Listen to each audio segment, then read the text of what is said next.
ఆంధ్రప్రదేశ్ రాష్ట్ర ఆర్థిక పరిస్థితిపై వైసీపీ అధినేత జగన్ ఆందోళన వ్యక్తం చేశారు. సంపద సృష్టిస్తామంటూ ప్రభుత్వం గొప్పలు చెబుతుందని, కానీ ఆర్థిక పరిస్థితి అందుకు విరుద్ధంగా ఉందని ఎక్స్లో పోస్ట్ చేశారు. కాగు నివేదికలను ఉటంకిస్తూ కూటమి ప్రభుత్వంపై విమర్శలు గుప్పించారు. తక్కువ ఆదాయ వృద్ధి, తక్కువ మూలధన పెట్టుబడి, పెరిగిపోతున్న రుణ భారమని పేర్కొంటూ పోస్ట్ చేశారు జగన్.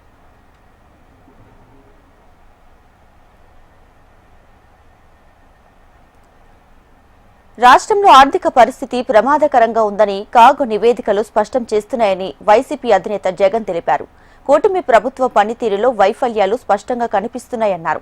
2025-26 ఆర్థిక సంవత్సరం మొదటి 6 నెలల్లో రాష్ట్ర ప్రభుత్వ సొంత పన్ను ఆదాయ వృద్ధి కేవలం 7% మాత్రమే ఉందని వెల్లడించారు. సొంత ఆదాయాలు పెరగలేదని, మూలధన పెట్టుబడులు కూడా తగ్గిపోయాయన్నారు జగన్. అయినా రాష్ట్రం అభివృద్ధిలో దూసుకుపోతుందని ఎలా ప్రచారం చేస్తారని మండిపడ్డారు.